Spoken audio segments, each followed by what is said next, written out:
The third area ಮೂರನೇ ಕ್ಷೇತ್ರ is in the discipline of our body. ನಮ್ಮ ದೇಹದಲ್ಲಿ ಶಿಸ್ತುಪಡಿಸಿಕೊಳ್ಳುವಂಥದ್ದು. The first is time. ಮೊದಲನೆಯದು ಸಮಯ, Second is money. ಎರಡನೆಯದು ಹಣ, The third is our body. ಮೂರನೆಯದು ನಮ್ಮ ದೇಹ. See, our body was made of dust. ನೋಡ್ರಿ, ನಮ್ಮ ದೇಹವು ಧೂಳಿನಿಂದ ಮಾಡಲ್ಪಟ್ಟಿದೆ. But God breathed into Adam and gave him he became a soul. There was a spirit in him. ದೇವರು ಆದಾಮನಲ್ಲಿ ಶ್ವಾಸವನ್ನ ಊದಿದರು, ನಂತರ ಆತನಲ್ಲಿ ಪ್ರಾಣ ಮತ್ತು ಆತ್ಮವು ಬಂದಿತು, which is always pulling him upwards. ಅದು ಯಾವಾಗಲೂ ಆತನನ್ನ ಮೇಲ್ಗಡೆಗೆ ಇಳಿತಾ ಇತ್ತು. And there's this part of the body which is made of dust pulling us downwards. ಈ ಒಂದು ದೇಹವು ನಮ್ಮನ್ನ ಯಾವಾಗಲೂ ಕೆಳಗಡೆ ಇಳಿತಿರುತ್ತೆ, ಯಾಕಂದ್ರೆ ಮಣ್ಣಿನಿಂದ ಕೂಡಿರೋದ್ರಿಂದ. We are here in between, pulled in these two directions. ನಾವು ಈ ಎರಡರ ಮಧ್ಯದಲ್ಲಿದ್ದೇವೆ, ಎರಡು ಕಡೆನೂ ಅಂದ್ರೆ ಎರಡು ದಿಕ್ಕಿಗೂ ಇಳಿತಿರುತ್ತೆ. God gives us the power of the Holy Spirit. Now if you don't have the power of the Holy Spirit, you just get dragged down and down and down and down and down to all the earthly things. ದೇವರು ನಮಗೆ ಪವಿತ್ರಾತ್ಮನ ಬಲವನ್ನು ಕೊಟ್ಟಿದ್ದಾರೆ. ನಮ್ಮಲ್ಲಿ ಪವಿತ್ರಾತ್ಮನ ಬಲ ಇಲ್ಲ ಅಂದ್ರೆ ಯಾವಾಗಲೂ ಇಹಲೋಕದ ಸಂಗತಿಗಳ ಕಡೆಗೆ ನಮ್ಮ ದೇಹವು ಇಳಿತಾ ಇರುತ್ತೆ. But when you have the power of the Holy Spirit, we can overcome that. ನೀವು ಪವಿತ್ರಾತ್ಮನ ಬಲವನ್ನು ದೊರಕಿಸಿಕೊಂಡಾಗ ಅದನ್ನ ಜಯಿಸಬಹುದಾಗಿದೆ. Paul said in 1 Corinthians chapter 9. ಪೌಲನು 1 ಕೊರಿಂಥ 9ರಲ್ಲಿ ಈ ರೀತಿಯಾಗಿ ಹೇಳಿದ್ದಾರೆ. 1 Corinthians 9. 1 ಕೊರಿಂಥ 9ನೇ ಅಧ್ಯಾಯ. The Christian life is like a race. ಕ್ರೈಸ್ತ ಜೀವಿತವು ಒಂದು ಓಟದಂತೆ. And he says, don't you know, 1 Corinthians 9:24, that those who run in a race all run, but only one receives the prize. 9ನೇ ಅಧ್ಯಾಯ 24ನೇ ವಚನ. ರಂಗಸ್ಥಾನದಲ್ಲಿ ಓಡುವವರೆಲ್ಲರೂ ಓಡುತ್ತಾರಾದರೂ ಒಬ್ಬನು ಮಾತ್ರ ಬಹುಮಾನವನ್ನು ಹೊಂದುತ್ತಾನೆಂಬುದು ನಿಮಗೆ ತಿಳಿಯುತ್ತದೋ. Run in such a way that you can win. The wonderful thing about the Christian life is, ನೀವು ಬಹುಮಾನವನ್ನು ಪಡೆದುಕೊಳ್ಳುವುದಕ್ಕೆ ಓಡಬೇಕು. ಒಂದು ಅದ್ಭುತ ಸಂಗತಿ ಕ್ರೈಸ್ತ ಜೀವಿತದ ಕುರಿತಾಗಿ ಏನಪ್ಪಾ ಅಂದ್ರೆ, I mean, if there are 200 of us here, all 200 can come first. ಇಲ್ಲಿ 200 ಜನ ಇದ್ರು ಅಂದ್ರೆ 200 ಜನನು ಸಹ ಮೊದಲಿಗರಾಗಿ ಹೊರಹೊಮ್ಮಬಹುದು. All 200 can come first. That's what it means here. ಎಲ್ಲ 200 ಜನರು ಕೂಡ ಮೊದಲಿಗರಾಗಬಹುದು. ಅದೇ ಇದರ ಅರ್ಥ. Run in such a way that you will win. ನೀವು ಬಹುಮಾನವನ್ನು ಪಡೆದುಕೊಳ್ಳುವುದಕ್ಕೋಸ್ಕರ ಓಡಿರಿ ಅಂತ ಹೇಳುತ್ತೆ. But in order to do that, ಇದನ್ನು ಮಾಡಬೇಕಂದ್ರೆ, he says in verse 25, 1 Corinthians 9:25, 1 ಕೊರಿಂಥ 9:25ರಲ್ಲಿ ಈ ರೀತಿಯಾಗಿ ಹೇಳ್ತಾನೆ, everyone who competes in the games exercises self-control in all things. ಪ್ರವೀಣತೆಗಾಗಿ ಹೋರಾಡುವ ಪ್ರತಿಯೊಬ್ಬನು ಎಲ್ಲಾ ವಿಷಯಗಳಲ್ಲಿ ಮಿತವಾಗಿರುತ್ತಾನೆ. Think of these people who win the 100 meters. ಈ ಒಂದು 100 ಮೀಟರ್ ಗೆಲ್ತಾರಲ್ಲ, ಅವ್ರ ಬಗ್ಗೆ ಯೋಚಿಸ್ರಿ. They can't afford to get so fat. ಅವರು ತುಂಬಾ ದಪ್ಪ ಆಗಿರೋಲ್ಲ. Eat and eat and eat and eat. They'll never come. They won't even come qualify to get to the Olympics. ಅವರು ಬರೀ ತಿಂತಾನೆ ಇರೋದು ಮಾಡ್ತಾ ಇದ್ರೆ ಈ ಒಂದು ಒಲಿಂಪಿಕ್ ಆಟದಲ್ಲಿ ಅವರು ಅರ್ಹತೆನೇ ಪಡ್ಕೊಳ್ಳೋದಿಲ್ಲ. He says they discipline themselves, they keep their body fit. ಅವರು ತಮ್ಮನ್ನ ತಾವು ಶಿಸ್ತುಪಡಿಸಿಕೊಳ್ಳುತ್ತಾರೆ, ತಮ್ಮ ದೇಹವನ್ನ ಗಟ್ಟಿಮುಟ್ಟಾಗಿ ಇಟ್ಕೊಳ್ತಾರೆ. They deny themselves many things that they like to eat. ಅವರು ಅನೇಕ ವಿಷಯಗಳನ್ನ ತಿನ್ಬೇಕು ಅಂತ ಇಷ್ಟಪಟ್ಟರು ಕೂಡ ಅದನ್ನ ನಿರಾಕರಣೆ ಮಾಡ್ತಾರೆ. Because they want to be fit to get a gold medal. ಯಾಕಂದ್ರೆ ಆ ಒಂದು ಗೋಲ್ಡ್ ಮೆಡಲ್ ಅನ್ನ ಧರಿಸ್ಕೋಬೇಕು ಅಂತ ಗಟ್ಟಿಮುಟ್ಟಾಗಿರ್ತಾರೆ. And he says they do it. They do all this to get something that perishes. ಅವರು ಅದನ್ನ ಮಾಡ್ತಾರೆ. ಅವ್ರು ಯಾವ್ದಕ್ಕಾಗಿ ಮಾಡ್ತಾರಪ್ಪ ಅಂದ್ರೆ ಯಾವ್ದು ನಾಶನ ಆಗ್ತಿರತ್ತಲ್ಲ ಅದಕ್ಕಾಗಿ ಅವ್ರು ಹೋರಾಡ್ತಿರ್ತಾರಲ್ಲಿ. But we ಆದ್ರೆ ನಾವು have the opportunity of getting an imperishable medal or crown from God, provided you're going to be faithful. ದೇವರಿಂದ ನಾಶವಾಗದ ಕಿರೀಟಕ್ಕಾಗಿ ಅಂದ್ರೆ ಅದನ್ನ ನಾವು ಗೆಲ್ಲಬೇಕಪ್ಪ ಅಂತಂದ್ರೆ ನಾವು ನಂಬಿಗಸ್ತರಾಗಿರ್ಬೇಕು. So what do I do?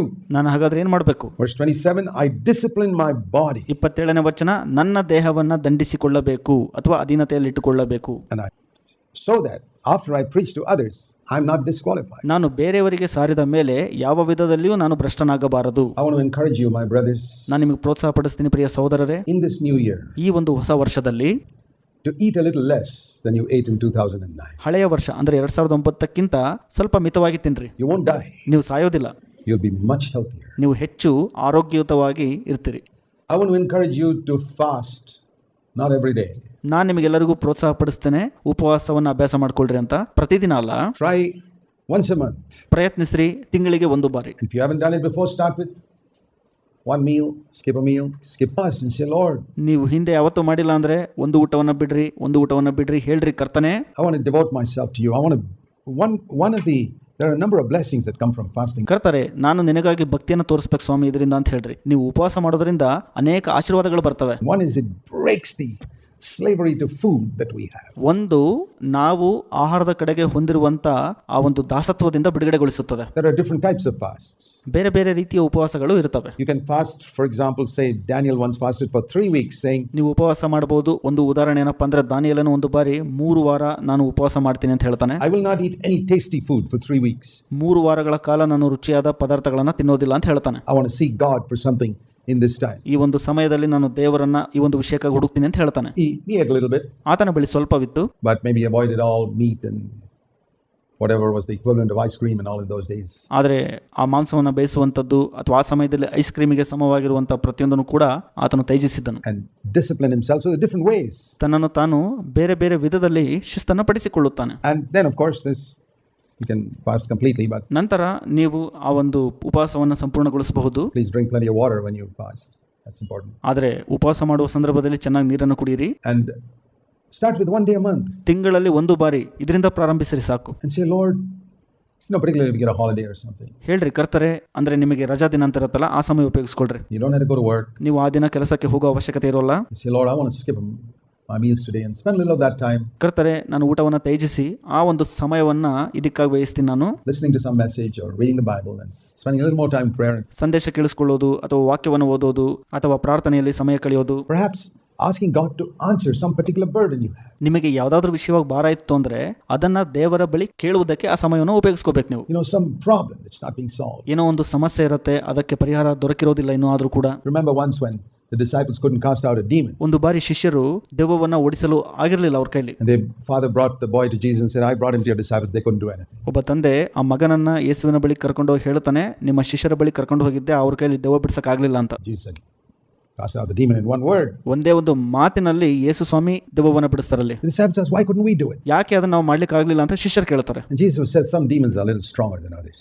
ಯೇಸು ಸ್ವಾಮಿ ಹೇಳ್ತಾರೆ, ಕೆಲವೊಂದಕ್ಕಿಂತ ಕೆಲವು ದೆವ್ವಗಳು ಬಹಳ ಬಲಶಾಲಿಯಾಗಿರ್ತವೆ ಅಂತ. Some of the other demons you could cast out easily, but this particular time, ನೀವು ಕೆಲವು ದೆವ್ವಗಳನ್ನ ಬಹಳ ಸುಲಭವಾಗಿ ಬಿಡಿಸಬಹುದು, ಆದರೆ ಈ ಒಂದು ಪ್ರತ್ಯೇಕ ಸಮಯದಲ್ಲಿ you need to pray and fast a little more. ನೀವು ಇನ್ನೂ ಹೆಚ್ಚಾಗಿ ಪ್ರಾರ್ಥನೆ ಮತ್ತು ಉಪವಾಸವನ್ನು ಮಾಡಬೇಕು ಅಂತ ಹೇಳ್ತಾರಲ್ಲ ಯೇಸು ಸ್ವಾಮಿ. There are certain things I can't explain prayer. There's a power in it. ಕೆಲವು ನಿಶ್ಚಿತ ಸಂಗತಿಗಳಿರ್ತವೆ ಪ್ರಾರ್ಥನೆ ಮಾಡಲು, ಆ ಪ್ರಾರ್ಥನೆಗಳನ್ನ ನಾನು ವಿವರಿಸಲಾಗಲ್ಲ. So, and the other advantage of fasting is, ಹಾಗಾಗಿ ಆ ಒಂದು ಉಪವಾಸ ಮಾಡುವಂತದರ ಮತ್ತೊಂದು ಲಾಭ ಏನಪ್ಪಾ ಅಂದ್ರೆ, I don't believe that most of us know what it is to be hungry. ನಾನು ನಂಬೋದಿಲ್ಲ ನಮ್ಮಲ್ಲಿ ಅನೇಕರಿಗೆ ಹಸಿವು ಅಂದ್ರೆ ಏನು ಅಂತ ಗೊತ್ತಿರೋದು. A lot of people in the world are hungry. ಲೋಕದಲ್ಲಿರುವಂತ ಅನೇಕ ಜನರು ಹಸಿವೆಯಿಂದ ಇರ್ತಾರೆ. You miss meals for one day.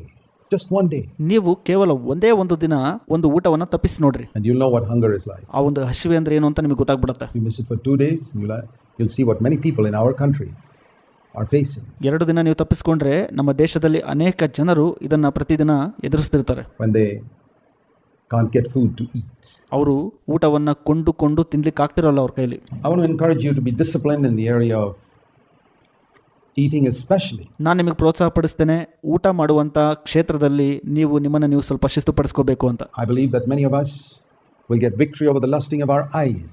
ನಾನು ನಂಬ್ತೇನೆ ನಿಮ್ಮಲ್ಲಿ ಅನೇಕರು ಕಣ್ಣಿನ ಮೋಹವನ್ನ ಅಥವಾ ಇಚ್ಛೆಯನ್ನ ಜಯಗಳಿಸ್ತೀರಿ ಎಂಬುದಾಗಿ. If we learn to be a little more disciplined in the eating of food. ಆ ಒಂದು ಊಟವನ್ನ ಮಾಡುವಂತ ಒಂದು ವಿಷಯದಲ್ಲಿ ನಿಮ್ಮನ್ನು ನೀವು ಶಿಸ್ತುಪಡಿಸಿಕೊಳ್ಳೋದಾದ್ರೆ. There's a very close connection between overeating. ಹೆಚ್ಚು ತಿನ್ನೋದಕ್ಕೂ ಮತ್ತೊಂದಕ್ಕೂ ಸಂಪರ್ಕ ಇದೆ. And lusting with the eyes. God has given us a spirit of discipline. ಅದು ಕಣ್ಣಿನಲ್ಲಿ ಮೋಹಿಸುವಂತದ್ದು. ದೇವರು ನಮಗೆ ಶಿಸ್ತುಪಡಿಸುವಿಕೆ ಆತ್ಮ ಕೊಟ್ಟಿದ್ದಾರೆ. We can enjoy a good meal whenever God gives it to us, but we also need to be disciplined. ದೇವರು ನಮಗೆ ಯಾವಾಗಲಾದರೂ ಒಳ್ಳೆ ಊಟವನ್ನು ಕೊಟ್ಟಾಗ ಅದನ್ನ ಮಾಡಿ ಸಂತೋಷಿಸೋದು ಒಳ್ಳೆಯದು, ಆದರೆ ಉಪವಾಸವನ್ನ ಕಲಿಯೋದು ಒಳ್ಳೆಯದು. So make this coming year a year of discipline. ಈ ಒಂದು ಬರುವ ವರ್ಷವನ್ನ ಶಿಸ್ತುಪಡಿಸುವಿಕೆ ವರ್ಷವನ್ನಾಗಿ ಕಲಿಯಿರಿ. Lord, I want to be disciplined in the area of my time, my money, my body. ಕರ್ತರೆ, ನಾನು ನನ್ನ ದೇಹದ ವಿಷಯದಲ್ಲಿ, ಹಣದ ವಿಷಯದಲ್ಲಿ, ಸಮಯದ ವಿಷಯದಲ್ಲಿ ಶಿಸ್ತನ್ನ ರೂಢಿಸ್ಕೋಬೇಕು ಸ್ವಾಮಿ ಅಂತ ಹೇಳ್ರಿ. I want to give myself to you. ನನ್ನನ್ನು ನಿಮಗೆ ಸಮರ್ಪಿಸಿಕೊಳ್ತೇನೆ ಸ್ವಾಮಿ. Fill me with the Holy Spirit. ನನ್ನನ್ನು ಪವಿತ್ರಾತ್ಮನಿಂದ ತುಂಬಿಸ್ರಿ. Let's bow our heads in prayer. ನಾವು ನಮ್ಮ ತಲೆಯನ್ನು ಬೊಗ್ಗಿದವರಾಗಿ ಪ್ರಾರ್ಥಿಸಿಕೊಳ್ಳೋಣ.